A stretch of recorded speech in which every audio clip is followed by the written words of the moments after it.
Hey y'all, I'm Aaron Rodriguez and I'm talking Game of Thrones. This is another character study episode. Today's character we talk about Daenerys, Stormborn of House Targaryen, first of her name, and all that other jazz that Missandei said. You know, that actually kind of proves a point actually that she has all those titles because she is a queen of a lot of things and she wants to be a very good queen. And that's where she is the most vulnerable because she knows the dangers of not being a good ruler. Her father was a horrible ruler, and history never will forget it. She is reminded of the Mad King at every possible opportunity. So she is haunted by the choices that she has made and the choices that she has yet to make, because they will define her entire legacy. Daenerys' next vulnerability comes from her actions as being a revolutionary. She is somebody who wants to change the world, which is dangerous for the people who own the world now.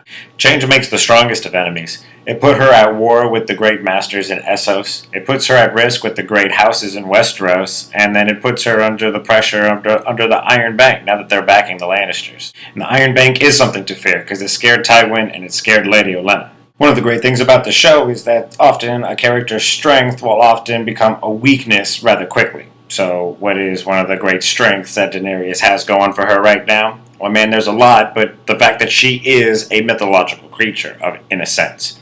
You know, she is the unburnt one, so fire cannot kill her. And she also produces dragons. I mean, she kind of birthed one with called Drogo that ended up not living. And then she had the baby dragons that are now like full grown, just like huge big dragons. So she's got 3 of them. They can't possibly all make it. Eventually one of them has to die and the Night King's going to get one. The Night King's going to get a dragon. So which one's it going to be? Maybe this one. Maybe this one. The question as to what happens next with Daenerys is really more of a question as to what happens next with the Targaryen family.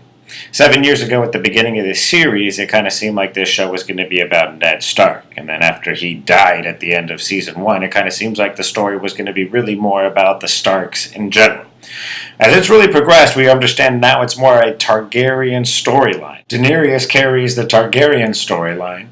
The Starks were only introduced to explain how Jon is actually a Targaryen, and the Lannisters were only introduced to explain how Tyrion is really a Targaryen. So now that the last remaining Targaryens have united, they all choose to help each other independently because they recognize a strong quality of character. They don't know they're related, but they're all going to be on the same side now.